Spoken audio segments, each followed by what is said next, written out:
crime prevention. This is William Steele, True Crime and Steele, a Spotlight Television. Today we have a very, very special show.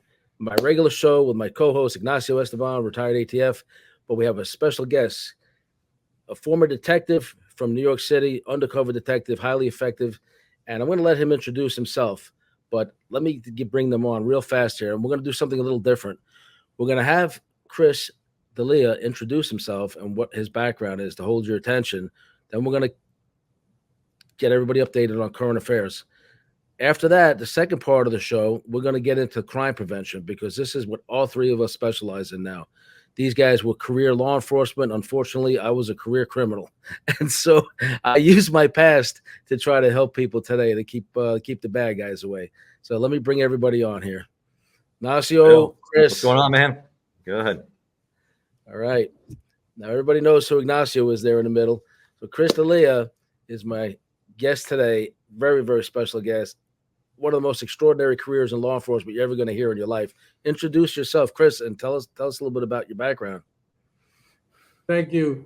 Thank you for having me on. So my name is Chris Delia. I'm a retired detective, but having 4 kids, I'm not retired fully.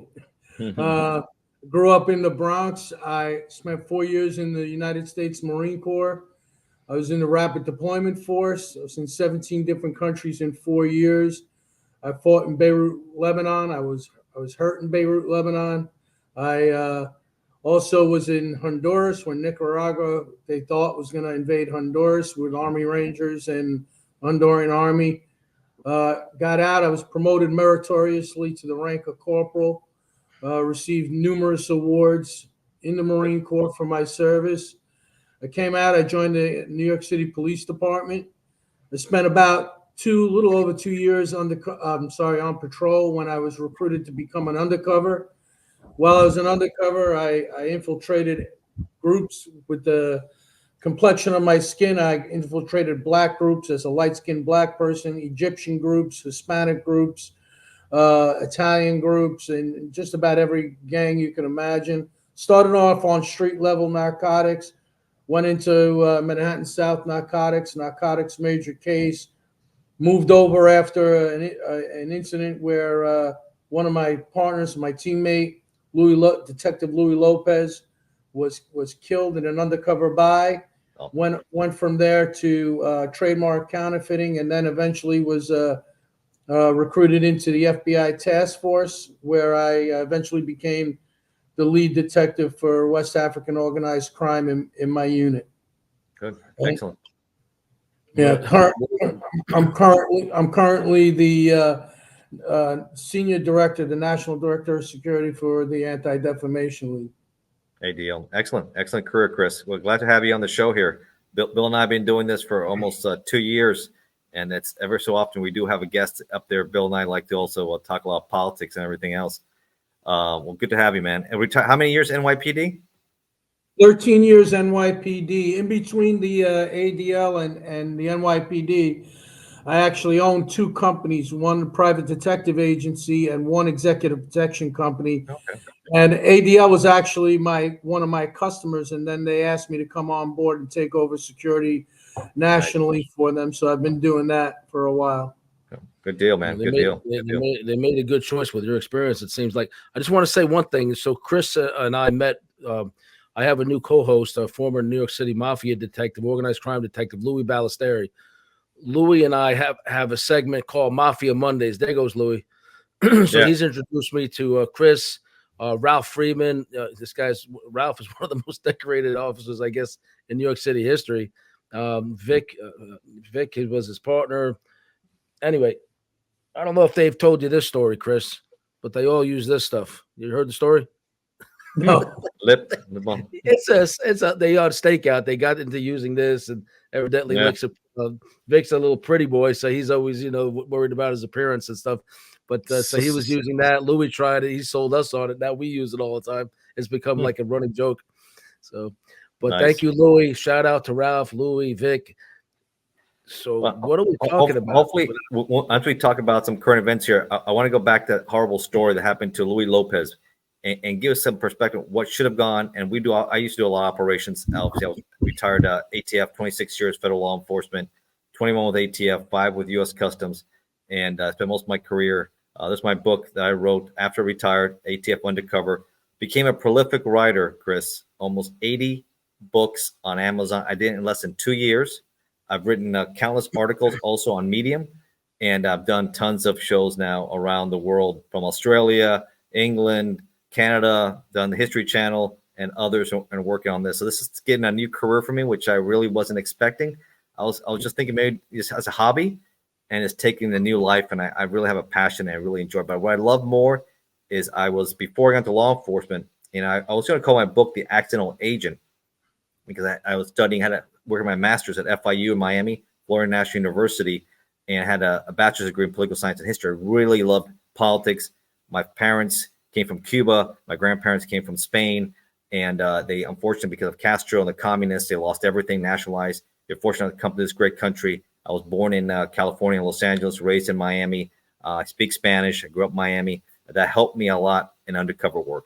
I didn't look like this. I didn't sound like this. I had a big beard, long hair. Hablé mucho en inglés, broken, I'm sorry. And many people never ever thought I was I couldn't talk like this because they say, oh, this guy's too educated. I had to act like I just came out a Scarface that's been out of Cuba 10 years, and my English is not so good. And say hello to my little friend. Right? I say hello to my little friend. Tony Montana. That's a classic right there, Scarface. Yep. So, you know what I like from Scarface, one of the lines I rely on, especially when people call me on my past or say this or that's going to happen to me, I say there's a line when the immigration picked him up when he was trying to not go to detention. Oh, yep. I'm political. I'm not an assassin, whatever he was saying. And then he said to them, he goes, you can put me here. You can put me there. There ain't nothing you could do to me that ain't already been done. Yeah. I like the line he says when he's in those tent cities and they're offering him to kill this commie that came over from Cuba.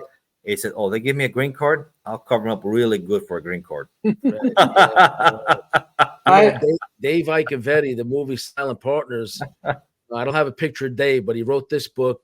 The movie I'm in, Silent Partners, we're going to do the premiere in Miami in Boca on the 23rd. Dave's father was a captain in the Gambino family. Silent Partners is based upon that book. And interestingly enough, Dave, when he was a teenager, was in Scarface. Really? The guy who wrote that book. I just re-edited that entire book for him last week. You helped him out. That's excellent. Excellent. Yep. Well, we're going to talk a little more about that and mafia ties, and you'll have some good stories. But before we get there, Chris, unbelievable. We do current events, and the images I saw this morning that happened last night, because I'm here in the Northern Virginia area, so we saw a lot of coverage of it here at Union Station. I promoted at the end of my career, and I went to headquarters. So I used to take the train from where I'm at to Union Station for about 8 months until we had COVID and we started working from home. So I knew that area really well. And to see what they did to Union Station last night, it's unbelievable. Palestinians, they tore down the flags. They burned the American flags. And being in the military, being in law enforcement, my family all served a lot in the military. My dad was in the Navy. It is just unacceptable for them to burn it in our country. And then they did? They put up Palestinian flags up there in our country. They put Hamas all over it. They destroyed the bell that we had, the replica of the Liberty Bell that was there. And Kamala Harris didn't have the decency to even hear Netanyahu speak yesterday in Congress. She went somewhere else. And her husband is Doug Imhoff, who's Jewish American. And what does he think about all this? And what's going to be her policy? Is she going to become a woke warrior that's going to feel bad for Palestinians and turn her back like Obama did on Netanyahu and Israel? That might happen. This could be dividing the party. So it's shocking what's going on with Kamala here. Biden, he felt the pressure. He gave in. And now he's saying that, of course, he supports the party here and everything else, and it's the best for the country. No, they forced him out. They forced him out. I've never seen anything. 4 months before the election, in my lifetime and history, this is worse than LBJ, because LBJ felt of the Vietnam War and he left in March. Look at this right now. A few months here with Kamala, and she's a mess. She's a mess. And I wrote an article about her. She's worse than Joe Biden. She's cackling Kamala, and she was considered, when she was in the Senate, the most liberal senator there. Just think about that, her policies there. That's awful. Awful about that. Yeah, it's amazing. You predicted that Biden would only been Ignacio wrote this book too. 2 years ago, I said after his failed policies, this guy's one and done. And I thought he'll be another Jimmy Carter. I didn't think it'd be worse than LBJ. That's pretty shocking there, Chris. That's where he goes down in history. Worse than LBJ. Yeah, I could definitely see that. And but just to make you laugh, I also didn't look like this when I was undercover. And when I met my wife, her and the bouncers threw me out of the bar because they thought I was coming in to cause problems. I used to use the excuse that I was kicked out of the Marine Corps and I couldn't get a job. But yeah, I listen. Crazy stuff as a former Marine and as an American. I personally don't believe. I know they say it's freedom of speech, but I don't think you should. If you can't burn any other flag, you should definitely not be able to burn the American flag. And I believe, it's my personal opinion, that the folks that did that are here, as well as those that are on the college campuses, because what they're doing on the college campuses, if you're in this country, you should be deported out of this country. You should lose any kind of visas you have or anything else. Absolutely should be investigated by the FBI. And I know the background check you go on to get into the FBI, into federal law enforcement. And one of the first questions they ask you is, have you ever been part of a group that planned to overthrow the United States or subvert the United States? And that's exactly what's going on there. It's absolutely atrocious. The Jewish citizens of America are living in fear. I can tell you personally, I have very personal knowledge of what's going on college campuses. I've seen Jewish kids threatened to be shot, and then the charges dropped on the person, and now this person's back on the same class.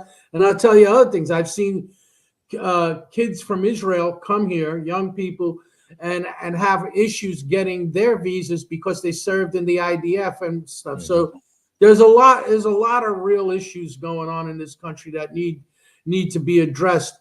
I'm just going to say that, listen, it's not going to be solved by one person. We all need to be involved. I've been involved my whole life. I didn't just serve in the military and as a police officer. I've held public office. I've done other things, because every American needs to get out there. And, my mother, God bless her, she's an old lady. She's like, Chris, what can I do? I'm an old lady. I'm like, you know what? Pick up your rosary and say a prayer, whether you're Catholic or whatever. Everybody could do something, from praying to getting involved to saying enough is enough of this. This is our country, and I was raised by my Italian grandmother to believe that we are not Italian Americans, because if we're Italian Americans, then everybody else, you got a Puerto Rican American. We're Americans of Italian descent. And she wouldn't let us speak Italian. She wouldn't speak Italian to us because we're all one. Unfortunately, we need to get back to that. No, I agree, Chris. I wish I had more of the mentality, but it seems like the woke mentality doesn't want that. That's not good for their politics. It's better. The leftists want to separate and divide and conquer and demonize and bring back the sins of the past, right? And make people pay who had nothing to do with it for the sins of other previous generations, which I think it's unbelievable. Yeah, that's why I think a lot of affirmative action programs, Supreme Court has already cut a lot of them, and it's just not right. It's just not right. I think it's horrible what's going on. Guys, I think, Ignacio, you're aware of this, that Mary, my fiance, is Jewish. Yeah. And she was targeted in California with some stuff by different groups, including Armenians and all that. And this is before all this insanity. I don't even say their name. I say Hamas and the Palestinians. But to say, like, even over there, the people are not supporting them. But when they were dragging dead Israelis through the streets, mobs of them were celebrating. Other ones were caught on audio recordings congratulating them. The guy, these killers were bragging about how many Israelis they killed when they went into Israel. And they were saying how proud they were of them. Grandmas were saying this. So I'm a Christian, but I definitely support the Jewish people, the state of Israel. One of my best friends is from Haifa. And it's just a nightmare what's going on, and that nothing's being done about it under this administration. In fact, in my opinion, I know Ignacio will talk about politics, and I know, in your role, you see what's going on, probably more so than we're even aware, but things that are not in the news. I think it's disgusting that this government's doing absolutely nothing about it. Look what happened in New York. They took over, what was it? The whole university building. They broke in. They finally had to extract them out. I guess ESU went in there, got them all out. They're on video. They had them all in custody. They're gonna, how they're gonna tell on each other. Yeah, we did this because. Well, as soon as they do that, we know that's a confession. That's an admission statement. So that's burglary, destruction of property, kidnapping, because the original maintenance people and people that were still in that building were not allowed to leave for the first day or two. That's awful. So every one of them, and guess what Alvin Bragg did? Dropped all their charges, said there was nothing to hold them on. They held the building and hostages for days, and it was not. So we have a banana republic going on in some of these jurisdictions. That's the reflection, I think, Chris. I want you to talk a little more what you think about him. Do you still live in New York, or are you outside New York? No, I'm outside of New York. I live in South Florida now. Oh, okay. I grew up in South Florida. I grew up in Miami, in the Kendall area. Oh, very, very good. Yeah. But one of the things that people, and I told William this, I believe, yesterday when we were talking. One of the things that people need to understand is, in my days as an undercover, I wasn't treated any differently because of what somebody thought I was. If I was buying drugs on Wall Street, I was dressed a certain way and I was treated a certain way. If I was buying drugs in Red Hook or Lower East Side, I was dressed a different way and I was treated a different way. It is, as Martin Luther King Jr. said, it's but the content of your character, not the color of your skin. Yep. A lot of this stuff is gone. I agree with what you're saying.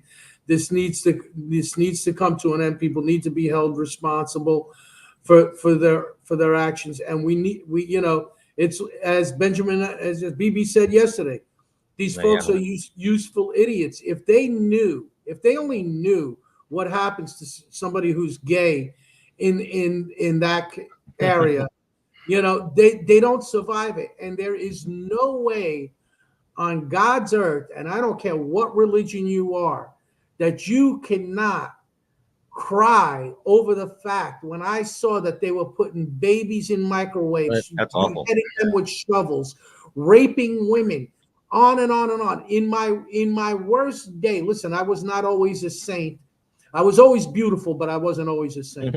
But in my worst days, I would never harm a woman or a child, never. And you got to be mentally broken to even do that, even more mentally broken to support that, no matter what. And these kids, they have no idea. And think about this: the son of one of the founders of Hamas has come out and said, "Hey, this is wrong. This guy's getting thrown off of college campuses, getting shut down, and everything else." He's not a kid; he's 40-something years old, but. Here's a guy coming out and saying, listen, I lived this life. I myself was raped as 5 years old, and I couldn't say nothing to my father because if I said something to my father, they'd kill me for dishonoring the family. Sure. This man came out and said this himself. So, I'm very passionate about this subject because, my background, I got stabbed in 7th grade. I got robbed. I got stabbed.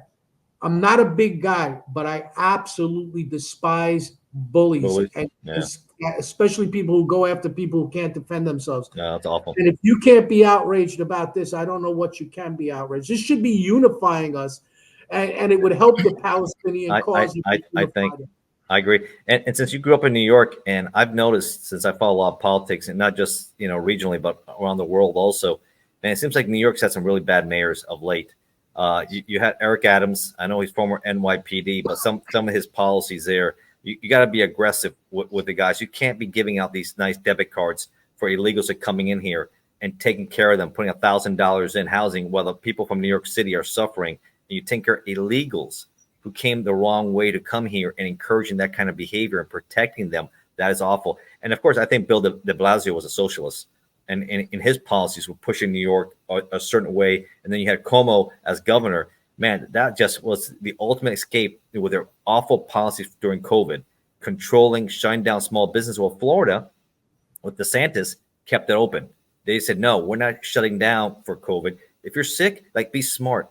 Take preventive measures. If you have pre-existing conditions, yes, stay home. If you're an elderly person, yes, get the vaccine. But good, strong, healthy people, it has been shown they didn't need it. You'll be sick a little bit and you were fine. I mean, I had 3 vaccines and I still got it. Okay, we didn't get too bad, but it didn't stop from getting it. So I think the whole issue there was a big problem. And I think a lot of people escape from New York.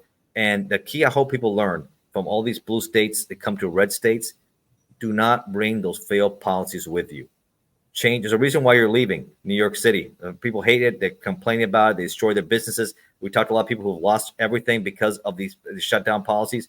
Come down. Hopefully, you'll see that this is more of a better party than what you saw with the left there and some of the failures. But DC, she failed. Yesterday, Bill, was an absolute failure on her part for not getting the National Guard involved, not getting the police to do their job. I mean, how do they let them trash that whole area? DC has been trashed. It is completely trashed. I've been there many times. Footage where they tried to arrest one of them, and they were surprised they were getting arrested, screaming, and then they threw one of the police officers down. There was some of that footage going on, and it's still not making mass arrests or bringing in the feds or the National Guard or somebody. I mean, what is wrong with these? What is wrong with these? You know, I have some friends who are Democrats, and a lot of them are leaving the party. But what the hell is wrong with this party? I understand. Look, I served time, and when I did time, you know, Florida, New York, this, that, you know, things were kind of harsh. You know, I wasn't really getting any breaks. But now it's like, okay, wake up and maybe give people who are addicted or nonviolent some help, treatment, this, that, work with them, right? But how many breaks do you give to a violent person? These woke policies are turning loose violent people on the street left and right, only to commit worse crimes and more crime again and again and again and again. And they don't care because they're in their little guarded mansions with security and guns and all that the rest of the citizens can't have. Bill, one thing is you know, ATF, who do we go after? Kind of case I did against repeat violent offenders. That was a number one. We went at guys who were using weapons, violent individuals, history of violence. They could not get reformed. They didn't want to rehabilitate themselves. The first thing when they're incarcerated was thinking, I can't wait to do another lick. I can't wait to do something else. I can't wait to get back in the game. And I'm going to do it bigger, badder, better.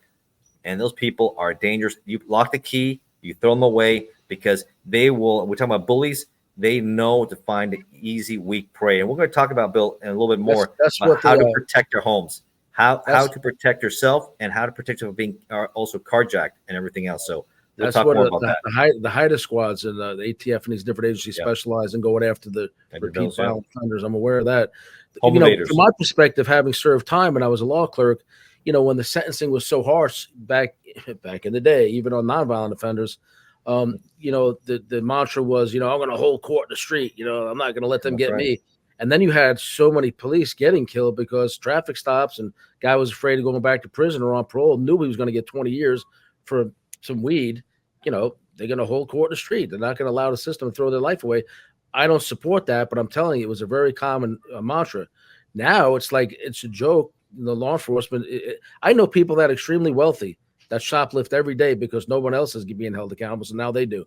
So, I hate those images in New York. Did you see that, Chris? What do you think of that? Why are they letting people come in and steal like that and not really holding these people accountable? That's unbelievable. I can imagine having a business where shoplifting is so rampant like that. It's not, and it's not only shoplifting. I have a brother who's been literally driven out of business.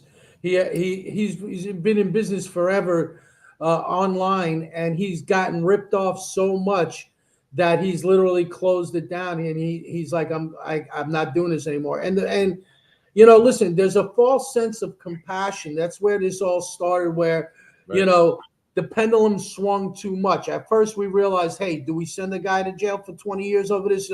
Now it turned into a false sense of compassion where we're more concerned about the rapist than the person was raped. We're more, but there's enough, and this didn't just start now. I got news for you. The kid who stabbed me, the Bronx DA's office talked my mother into not prosecuting him because he was going to give him a record. And meanwhile, this kid was back in school laughing. And that's when I realized, although I'm not a big guy and I never say I'm a tough guy, I learned right then and there that I had to protect You gotta myself. protect yourself. Yeah. And I taught my kids that from when they were very young.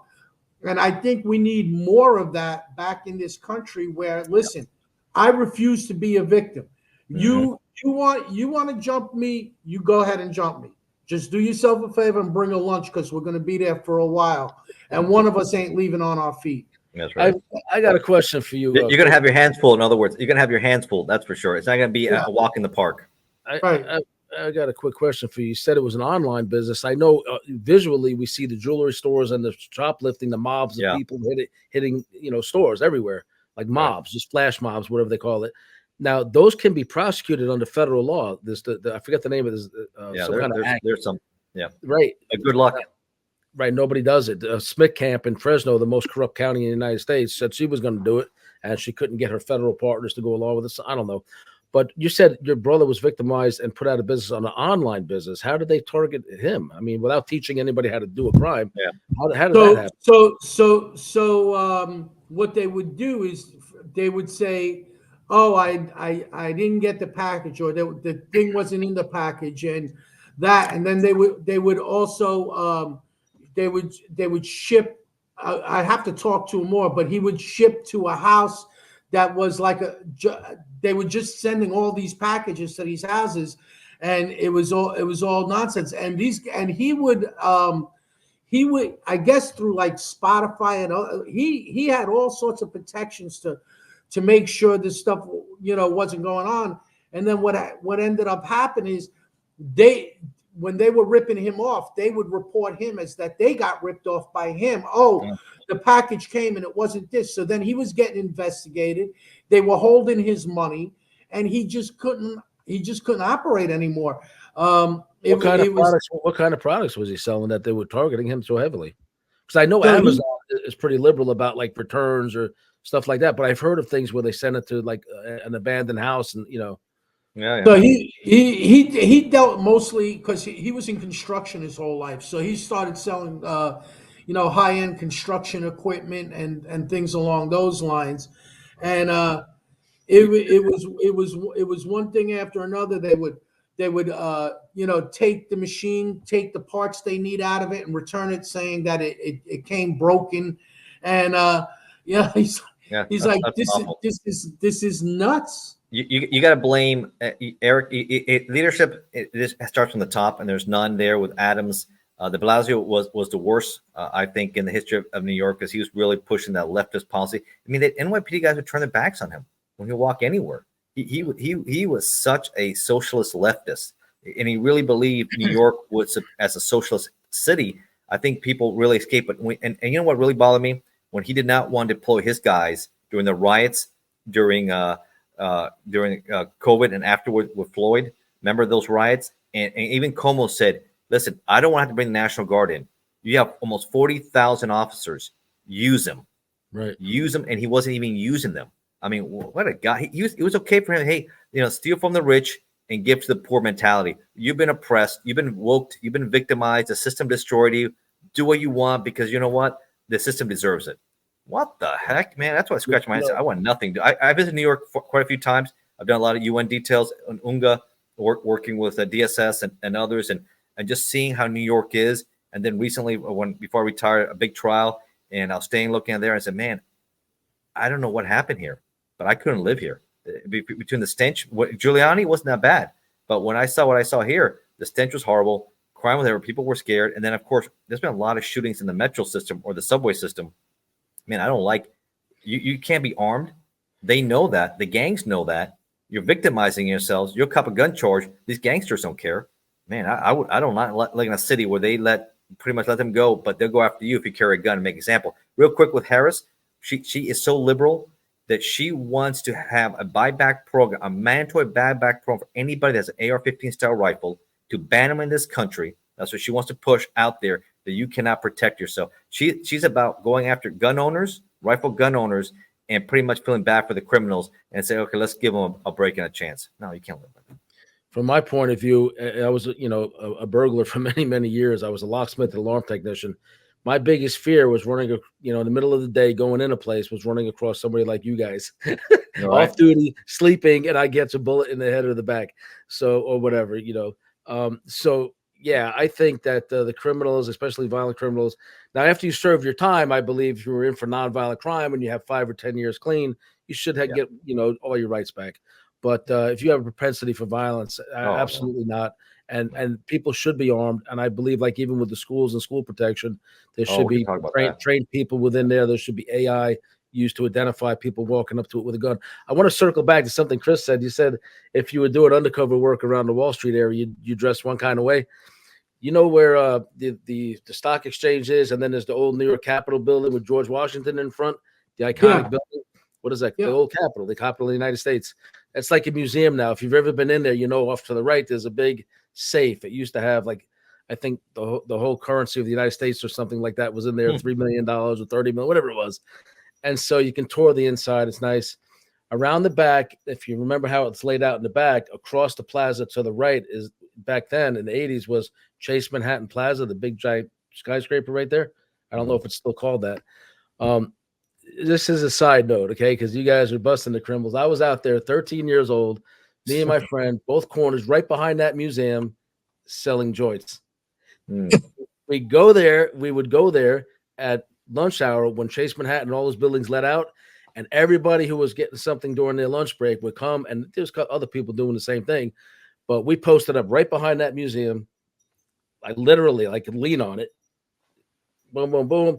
Go back to Brooklyn. And in that time, you might make $1,000. And we're talking about, that's a lot of money then. That's a lot of money back then. Yeah. Yes, because how many people come out for lunch. They flood out those streets. I mean, you can't even barely walk. It's almost like rush hour. And so we did that. And then when we didn't have any, we would sell oregano. We'd be gone before they realized it. They had to go somewhere else. One day, my friend Sammy, God bless him, he's dead. He's dead. Sammy was a good guy, but he's dead. And one day, he's a big chubby guy, very funny guy, Jewish guy. And the cops come, the undercover guys, maybe you, who knows? He gets busted, right? And he starts crying. I took off into the crowd and went back to Brooklyn. And he got out. I think he got a DAT, a desk appearance ticket. So it's just so weird that you were busting people right there when I was living a whole different Bill, life. when did you join the Guardian Angels? Soon after that? How soon were you in the Guardian Angels? I was in one of the original groups of Guardian Angels. I knew Curtis Lee very, very well. And we would patrol the subways from Brighton Beach into Manhattan, 42nd Street. And you're not allowed to put your shirt and hat on until the whole group is together. And I think we were meeting at DeKalb or one of the stops midway, like in Brooklyn. And once everybody was together, then everybody geared up, because you don't want to travel alone dressed like that. And it was really to be eyes and ears for the cops, maybe, and to prevent violent crime. But some of these guys in those days took it way too far. And I had a guy standing next to me stop the turnstile jumper for using the phone right there. And he says, "Hey, man, you can't." And we didn't even have all of our stuff on yet. And I said, "Hey, we're not here for that. Leave them alone. It's not our job to stop a turnstile jumper. We're already hated, back in those days." And it was real violent, like the late 70s. The subways are pretty, I guess, like they are now, just out of control, crime everywhere. No cameras in those days. I remember the tunnels back then. They all smelled like urine. They were horrible. Oh my gosh. Yeah, it was hard, really, really, really dangerous. So I did that. And so he got into an argument with the guy and disturbed the guy's phone call. He went out and said, "I'll be right back." And he came back into there. More of our group had arrived. He had 20, 30 people with him, like that quick, man, just within minutes. And so they were like going to jump on all of us. And the guy said, "No, they're cool. They try to talk to this fool. I want him." And he took out a knife and stabbed the guy I was with right in his chest. Right next to him. I quit the Guardian Angels after that. I said, "You know what? I get ugly. Yeah, they get real ugly." We went there to do something good, and I could have been killed because somebody else was doing something. Easy. Well, we'll see what Curtis Loa. I mean, he's very political. He went hard at the Adams last election. We'll see if he goes again, and because Adams become very unpopular, and people don't like what they're seeing for New York City, and maybe they want a conservative in there, like Giuliani style, to clean house.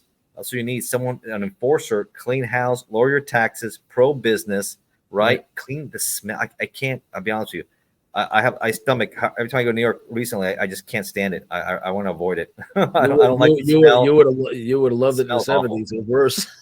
It's the worst. I thought, yeah, I could imagine how bad it was in the '70s.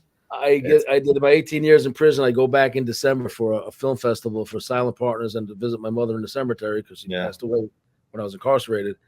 And I couldn't believe how crowded the cars, the this, the that, my neighborhood, so I'm from Gravesend, Bensonhurst area, how packed up it is. It's not even like it used to be all Italian and Jewish. Now it's like everything, is there. And not that it's bad, but like homes were like torn down and they built in my neighborhood, mini mansions, mega mansions, like Russian oligarch type homes in my neighborhood now. But I just couldn't believe the changes. And it was surreal being back after so long. Oh, the big thing with the weed now, I guess it's all legal up there. So no matter where you walk, you can't get away from it. And I don't smoke weed. I don't do it. I don't care if somebody else does necessarily, but it was horrible. It was horrible everywhere you went. It was just.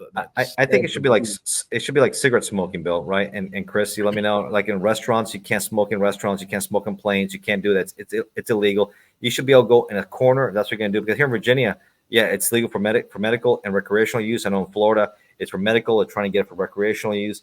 But recreational use limitation. But you don't want your kids smelling that. You don't walk around with that kind of odor. It's awful. They need to have limitations. Well, I'll just going to jump on what William said. Is as an undercover, you got to be really careful when somebody sells you something that's not real. That's why they got to get tested right away. Because if you go back and they know they sold you beat and you don't say nothing about it, there's a problem. Right. But I will tell you another funny story. So I had bought some drugs off of a guy a couple of times and he got locked up. And I go inside an apartment to do an inside buy. We're trying to get these higher level dealers. And this guy's in there. And as soon as he sees me, his eyes open up wide. And as William said, you got to think on your feet. And I look at this guy. I'm like, I won't curse on your show, but I'm like, you son of a gun. Like, you got me locked up the last time. And he's like, you, what? He's like, I got locked up. I thought it was you. I was like, me, I'll punch you right in your face. Are you crazy? You know it's you. And the higher level deal is like, guys, calm down. What happened? And we start arguing with each other. And the guy turns around and goes, no. I know who it was. And I'm like, who? I want the name. And the other guy's like, who? I want the name. And the guy gives us the name and we leave. And I'm like, yo, boss, we got a duty to notify. They're going to go after this other guy. Yeah, good. That's how you have to do it. I have to do it. But I know federally too, though. If you sell you junk, that's not what it's supposed to be. You can also charge them because they have the intent to sell you something also. So it's still a crime. It's still a crime. You can work it in, but still, you don't want to be in the habit. You got to test quickly. You do. You got to take test kits out. And you got to test and make sure you have the right stuff. It's not there. You're like, oh, this guy, man, sold me soap or something, right? Yeah, it's crack. They sell you soap. Absolutely, you cannot let that happen to you, man. At least with guns, it's easy because I know weapons and you know what you're looking at, and that's crack or you're buying some oregano like Bill used to do for for weed. You're like, I was a kid, man. I was like about this 13, one here. It was just stupid. 13 years old. We did that. Smoking some oregano. Discos. Yeah. We did that in the teen discos down in Sheepshead Bay and Bensonhurst in those years too. But like I said, don't follow in my footsteps. I made a lot of dumb mistakes, but hopefully we turn the corner now, right? We tell the stories to get your attention. Tell you do not follow in my footsteps. And the only thing that got me out of all that in one piece, I believe, is God and my faith. So that's good. Well, we're talking about all that there. We're talking about the election coming up in November. People have to come out. I mean, you may not like Trump 100%. People think, the guy has a mouth. The guy does this. Everybody has flaws. Everybody has their flaws. But the alternative is so much worse with Kamala, cackling Kamala. And we don't even know who she's going to pick the VP. Someone thinks it's going to be the awful governor from Michigan, Gretchen. That she's as worse. 2 females in the ticket. They may have the first historical one. They might want to do that. The wokes like that. But you have J.D. Vance. I know he did not like Trump in 2016. He was a never Trump guy. He's changed his tune. He went to Mar-a-Lago and got his support and won the Senate election in Ohio in 2022. And if you haven't seen it, Chris, I know I've talked to Bill about it. Go check his movie that came out, directed by Ron Howard, Hillbilly Elegy. I saw it. Good, You seen really it? good. Yeah, Really good. good, isn't it? I literally started watching it last night. I got through about 5 minutes of it before something came up. Oh, Bill, you got to watch it, man. What a life story. Who would have thought the way he grew up with an abusive, alcoholic, drug using mother, his grandmother had to pretty much step in. It takes a village, pretty much. And Glenn Close, man, what a role she played, huh? I know she got nominated as supporting actress, but she did a great job. They all did a great job. They're well written. He ended up going to Yale. If he is elected and the ticket wins and vice president, he'll be the first. You like the background, with his background being a Marine, he'll be the first Marine that became vice president of this country. How about that, Chris? Huh? Yeah, and nice. I'm proud because he in 2019 converted to Catholicism, which was and his wife I think is from India. India. Yeah, so I mean this guy, and I have a not the physical abuse part anyway, but I have a similar background. Grew up in, had a single family home and on and on and on. It shows that in the United States of America, you could go from Appalachia, poorer than anything, work your way through it. That's the Marine Corps brought me out of it. The Marine Corps. That's what got, because in the beginning, as William knows, in my younger years, I was very bitter over what happened to me. So I really did go to the bad side. And it was a young detective who pulled me aside and said to me, if you think you're a tough guy, join the Marines, because being a tough guy out in the street is only going to get you sent to prison. And trust me, you're not as tough as you think you were. You are. Yeah. And going into the Marine Corps did literally turn my life around. But like Bill said also, so did God bring me through some of the situations I've been through in my life. And that's what I'm really dedicated to. It's now one of the things I do on the side is I have a youth ministry where I take kids who are 14 years old. I got 16 of them right now, and try and teach them, because as we all know on this call, that's right the age where these dirtbags start targeting these kids. And, hey, listen, you can make $1,000 selling weed, or you can come into this, and you can. So I try to keep these kids straight. It's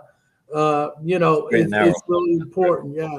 That's great. And how long have you been doing that, Chris? So I started actually shortly after Louis died. Well, when Louis was killed, it wasn't just Louis Lopez back in the day. It was Chris Hoban, Michael Busick. There was Richie Burt, who was shot 3 times. There's a lot going on. Cops were getting killed, and I became a bitter and angry person, and a pretty heavy-handed, violent person. And a priest, I had just started going back to church a little bit here and there. A priest said to me, Chris, you're turning angry. He goes, I want you to start teaching kids who are on the verge of going to jail. I want you to teach them about God. And I said, well, I can't for 2 reasons. He's like, what's the 2 reasons? I said, I don't know nothing about God, and I hate those kids.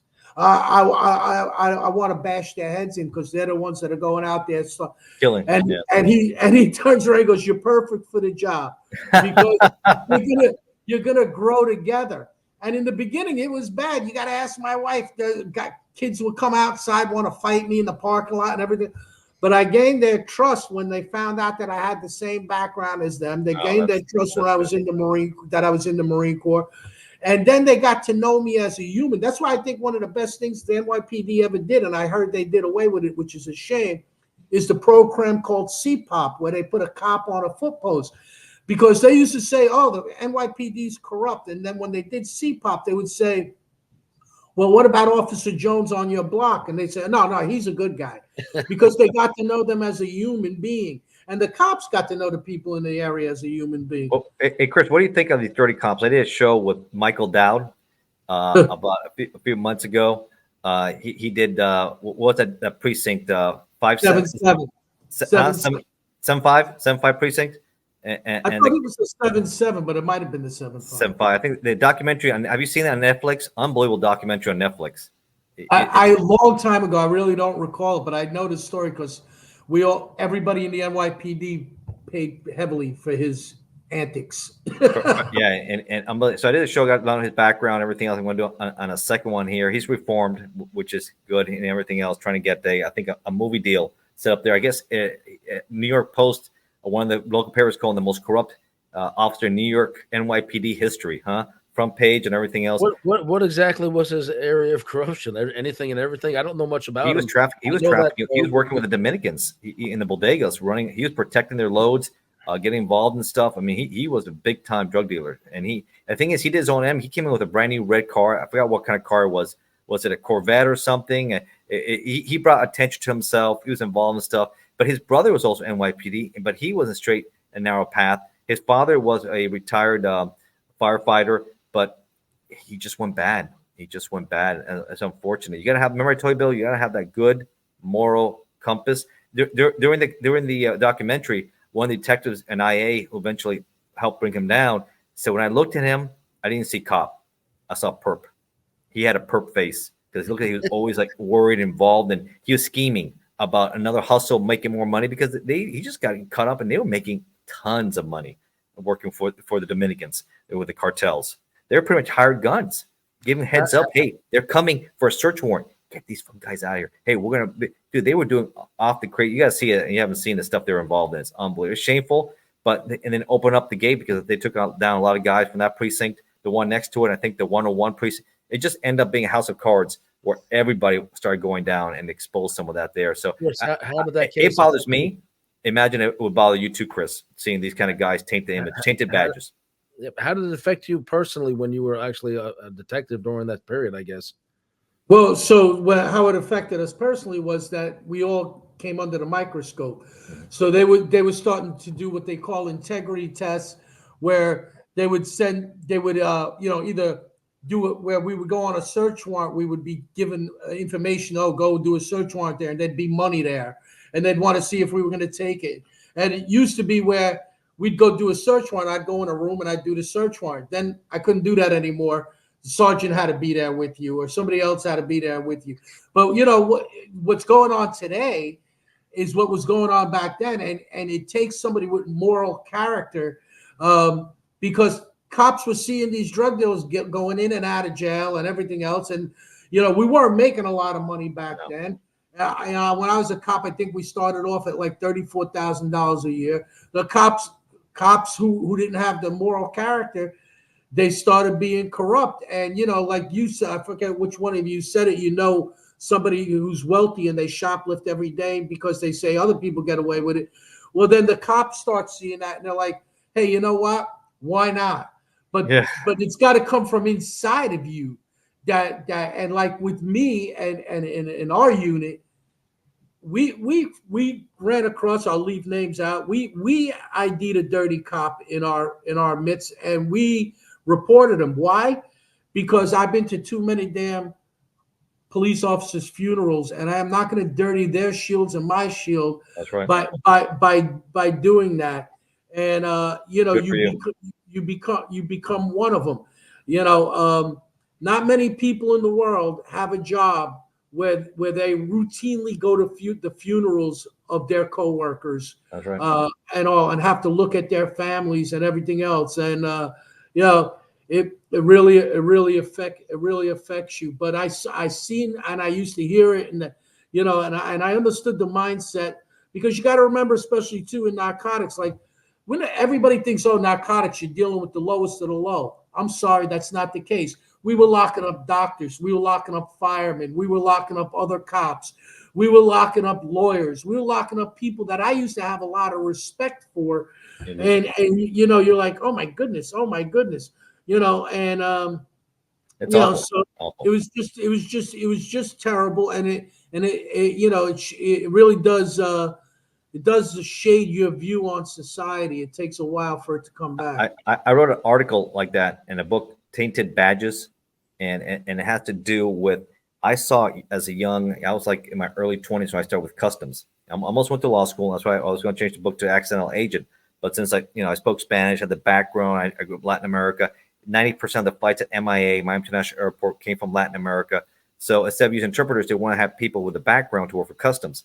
And within a year, while I was still in the passenger processing before I went in the SET team with the contraband enforcement in some of the biggest seizures in the country, one of my supervisors was locked up, and he was working with dirty cops from Hollandale and Hollywood Police Department, clearing the flights on the weekends on their own from a smaller airport called Tamiami you know the area, there's Miami and then Tamiami. He would go in there, and the loads would come in like 200 or 300 pounds of cocaine, right? Clear themselves, take it themselves for distribution. Unbeknownst to them, IA had wired it all up already, and they already knew what's going on. So the gig was up. So, but it was something watching him, which we all talked to. We all knew him really well. When IA came in and they escorted him around in the concourse, international concourse, with a belly chain, handcuffed, and everything else, and later more will fall, your co-workers, man, that gets your attention. And you got to have that moral compass, because making an extra $200,000 for me is not worth my freedom. You're being disgrace your family and everything else was going to, cannot do it.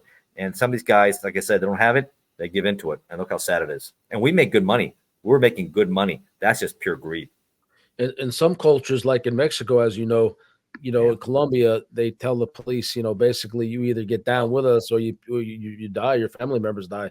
So what do you do in that situation? You gotta leave, man. It's a carrot or stick technique. They try the carrot. Somebody don't try the carrot. They say, you know what? This is what we're gonna do to you. This is the oro, stick. Pluma, or oro, something like that. Take the gold or the lead. La plata, la pluma. You cannot live. It's why we don't have. And I've talked to them many times in the show. We don't have a fair partner in the war on drugs. Mexico is massively corrupt, and especially Lopez Obrador and now Claudia Sheinbaum. She's an ultra leftist socialist. I wrote another article about us being sandwiched between two socialist nations now, Canada, Trudeau, and Sheinbaum now in Mexico. And it's just awful. They rather have hugs for thugs policy, the woke mentality. They don't want issues with the cartels. That's the Americans' problems. Let them deal with it. And now we got to deal with this mess. I know your opinion on this, Ignacio, and I have mine. I'm wondering what Chris, if he can chime in on this one. Why is it every group that is ever victimized because of the group they identify with or fall into, if something happens to them, violent or a crime, it's prosecuted generally as a hate crime or at least a felony assault or something, battery. Why is it in this country right now, and for the last few years, but if it happens to a Jewish person, it's okay and virtually nobody gets prosecuted? I don't think that's fair. It's not legal. The people in charge of this, in my opinion, should go down for like subverting the Constitution and their oath of office. Why is this happening? We know what happened to the Jewish people in the Holocaust. We know that they are targeted a lot. Awful. And on TV every day they're targeted, yet law enforcement does nothing about it. Well, because Netanyahu said it yesterday himself. What happened is that we have allowed, which is total nonsense in this country and in the world, we have allowed this culture where there's the oppressed and the oppressors, and Jews are deemed white, and so therefore they're oppressors, while the other groups are not, and they're the oppressed. And we're in a culture where there's nothing the unoppressed person can do that's wrong to an oppressor, which I predict is going to lead eventually to violence against other people. There's a lot more quote unquote hate crimes out there than people realize. A lot of rapes are hate crimes against women and things along those lines. I think that we need desperately to go back to the way it was. When I was in the Marine Corps, I tell the story all the time. One of the things that I love the best, real quick story, we get into boot camp and the drill instructor walks down this aisle. He's like, "What nationality are you? What this, what that?" And he's asking, we're all giving answers. He's like, "You're all wrong." He goes, "Because from now on, all of you are green on the outside and we all bleed red on the inside." Okay. And we became so tight. And the same thing when I was in narcotics, right? I'm Italian. My friends were Hispanic of different things, black and everything. And that was a time where it was true love, where we could joke with each other. I'd walk in and they'd be like, "You big spaghetti eating," and we would go back and forth, and we would have good time. To this day, I'm brothers with these guys. That's good. And that's the way it's supposed to be. But it changed. But I'm seeing it change again. I have young kids, in their mid to early 20s, and they're getting tired of it. And I think I'm seeing people getting tired of it. We are all the same, and we have to point out these people and say enough is enough. I know my kids personally have gotten involved, not because of anything I ever did, but they were so affected by October 7th that they got involved. They said enough is enough. We're not going to allow our fellow classmates, like my one child said, "Dad, The day before October 7th, we were all classmates. After October 7th, all of a sudden, not as a problem They with split. people that we were friends with. No, I'm not going Do you guys remember how close people got, since you're from New York and everything else, and you too, Bill, after 9/11, how much unity there was in this country, right? People came together, right? That's something. It's you don't see that a lot after some of the big events are hitting our country. You see more divisiveness that's ripping through apart, and it's sad. And there's going to be, unfortunate. We'll talk about the border. We talk about the disaster of the Biden administration, how weak the southern border has not been protected, how the Mexican government doesn't care. They're letting it through because that's our problem. And then remember what Lopez Obrador said on 60 Minutes a few months ago. He said, well, if you want us to get more involved, you have to pay us more money. And it's going to cost the United States billions more than we're paying. But it's, it's a lot of work and effort and everything else. And they're not interested. They're more taking our money for themselves, their corruption. And who's coming in? Man, you look at there from all over the world, from Asia, you have people from Africa, people. It's unfortunate. Well, on the verge of probably another 9/11. And the Democrats at that level, because sleeper cells are here, things are happening, and we have to be prepared because they didn't secure the border like they should have. Shame on them. And the Democrats are giving them amnesty money and everything else. Now, I remember when Trump was around, Trump said, told Mexico tariffs are going to be, I think it was like 50% tariffs if you don't stop them on your side and process them on your side. And guess what? It stopped. There was almost nobody coming in. We're going to have to wrap the show real soon, but I want to ask Chris two quick things. We've seen the horrible images over the last week and, and the state of the world, which we talk about. What do you think when you see this image? What was your feelings when you first saw this? I was horrified. I was absolutely horrified. The fact that in this country, first of all, we don't have enough time to get into I do this every day. I secure events for my organization, and I couldn't believe the total failure. But what this man has been through, and trying to get down to the point where, and I even had somebody recently turn around and say, I'm surprised it didn't happen sooner. And I just shook my head. I'm like, as much as I've disagreed with different people, and like I told you earlier, I've been involved in politics, I've held office and everything else. I was horrified that we're in a spot now where we're going to try and kill the person we don't like. If this isn't a wake-up call to all Americans that it's time to change, I don't know what's going to happen. Because we're gonna end up in a bad place where, listen, when people are going to turn into just like I did as a kid. When I got stabbed and that kid got let go, I decided I got to start defending myself. And I tell people all the time, remember the 60s, what happened, right? Martin Luther King came and said, we want peace, peace, peace. They killed him. They did all this stuff. So what did we get? We got Malcolm X. You have to, right? And he was killed. Right. But what I'm saying is, people have to have faith that law enforcement is going to protect them, that the government is going to be fair and impartial and do what they're supposed to do. If they don't, then you're going to have a problem. And I hope people restrain themselves. But it was horrible. I would like to do another show specifically about the catastrophic failures of the I wrote an article about that, Bill. Check it out. That's an iconic photo there. We send our prayers out to Trump and his family, as well as to Biden. We may not like his politics, or at least I don't, in my opinion. I don't either. I know you guys are not crazy about it. But we do pray for him and his health.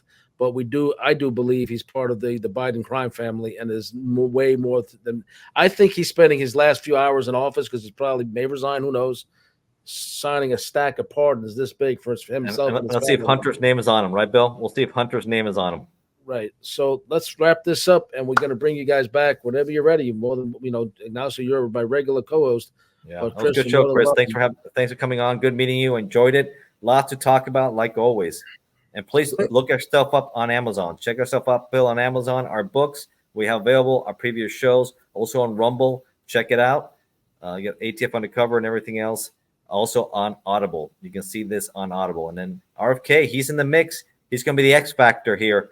What's going to happen with the election? It's going to be interesting. A lot of stuff we can always talk about. We always like talking about it. So check it out. And we do usually a little more promotion on the books side. We run short on time, but great show. Everybody who may not know me, I'm on this show right here on A&E Network, been blessed. I have tens of millions of fans. I'm very, very humbled and grateful for the experience. If you didn't watch that, it's about getting out of prison after a long time and living with people that are not your family and all the insanity that happened, because I was living with a very strict Seventh-day Adventist couple, and I couldn't use the internet. I couldn't eat meat. I couldn't use ice. So there I go. Anyway, I was offered another reality show. I am in a movie called Silent Partners, which we go to the premiere in Boca here. I think it's at the end of August. I'm trying to find the poster to pop on the screen. There it is there. That's for the movie Silent Partners. And you guys have all seen the trailer, and it's based upon Dave's book. Shout out to Dave Iacchevetti, son of Fat Dave, who was a Gambino captain. And Dave Iacchevetti is not involved in organized crime. He's a businessman, and he's got Club TV. So shout out to Dave. Thank you, everybody, for joining. All right, guys. Good talking to you guys. Bye. Chris, Thank you. we're looking forward to more with you, Chris. So don't. Absolutely. Just let me know and I'll be here. What's the name of your company again? You're doing some security work too, crime prevention. What's the name? Yeah, of it? real life security solutions. There you go. So we're going to tell more about what Chris does. We're going to do more crime prevention shows with Chris, because he does the same thing Ignacio does. I don't share my backstory to glamorize crime. I do it to share my faith and to tell people not to follow in my footsteps. And if I have to get your attention by telling you a little bit of the action that was involved in those years, I'm not proud of it, but I do it just to get your attention and tell you why it didn't work out so good. So take care, guys. Sounds good. All right, bye.